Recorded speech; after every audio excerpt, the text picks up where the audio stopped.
Hey guys, what's up? I'm the Investigator. Shut up! I am the real investigator, not you. And believe it or not, this is my very first time watching a MrBeast video. Not because I've got anything against the guy or some secret beef, I just never really got into the whole challenge show craze. I mean, the last competition I watched was Takeshi's Castle, and yeah, that was years ago. But today, I'm diving in. I've heard so much about this MrBeast dude, and it's finally time to see what the hype is about. So this is my first ever reaction to one of his episodes. Let's check it out together. When I first saw the title, I legit thought he had to stay in the air for 100 days straight. I was like, bro, that's insane. I mean, yeah, the jet's worth a fortune, but flying non-stop for 100 days? That's next level crazy. But then the challenge started, and I heard the actual rules, and I'm not gonna lie, kinda let down. I expected sky madness, not a hangar sleepover. So the rule is, he just can't let his feet touch the ground. Like, he can literally sit on the plane staircase, basically chilling like it's his front porch. I mean, does that really count as a challenge? What do you guys think? Am I being too picky, or is this just a fancy camping trip? Alright, so during the first 10 days, he's really trying to show us all the hardships he's dealing with. But hey, I won't drag this out. Let's skip straight to the main so-called challenges. Okay, now here's where I had my first real shock. MrBeast gives him a choice: either take $50,000 or get a fully installed shower on the jet for the rest of the challenge. And of course, my guy picks the money. I mean, same. That's exactly what I would have done. But then he says he's been cleaning himself with paper towels. Like, what? Bro, the plane literally has a sink. Water plus a little courage equals full shower. Who said it has to be a spa rain shower to count? But no. They acted like this was some big dramatic moment. You want to know my shock? When he gets the money and tries to show how much space it takes up on the jet, and it's all in $1 bills? Like, bro, ever heard of a $100 bill? That whole pile could fit inside a plastic Walmart bag and no one would blink. So at the start of this second challenge, Armando gives us a quick background on his military service, talks about how he's used to tough conditions, crazy situations, and how he's physically and mentally prepared, which is great. I respect that. Sounds like the kind of mindset that'll help with tough decisions later on.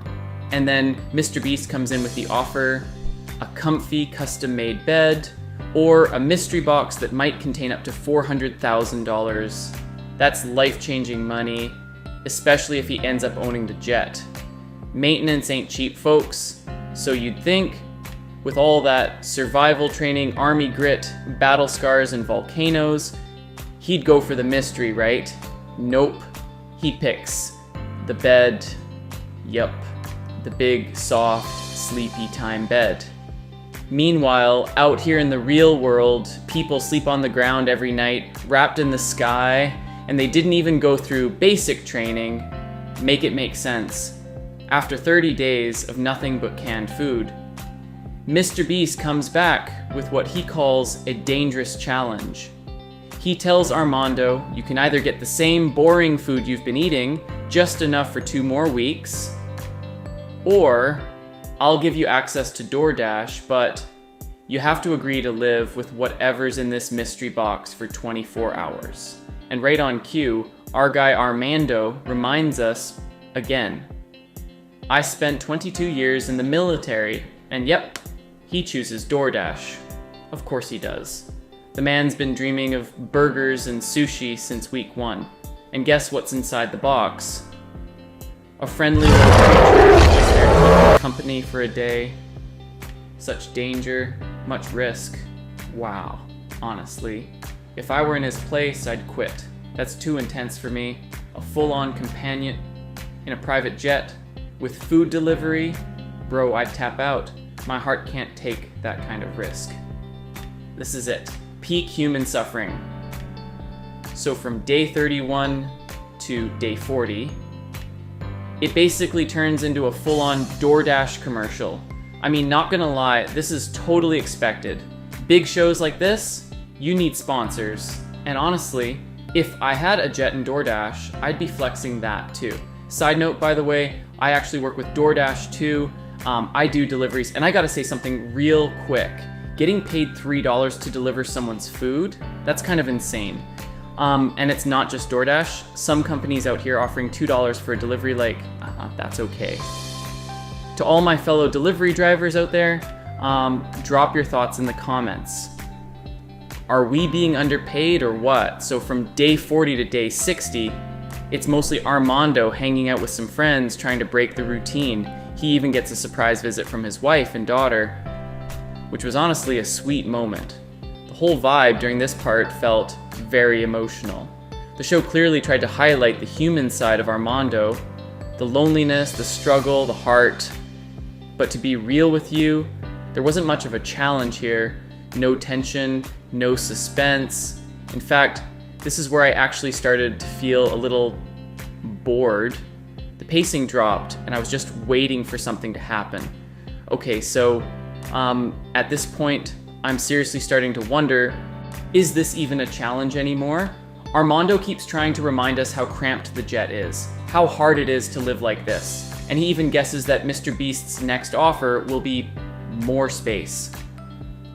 And yep, that's exactly what he gets. An outdoor patio attached to the jet, with a mini gym, a lounge area, and an open hangar door so he can see the outside world. All that for $50,000. And of course, our military vet spends his earlier prize money to buy this luxury balcony. But here's my question. What's really the difference between touching the ground and standing on a platform that's just barely above it? He stayed like that all the way to day 80. No further comment.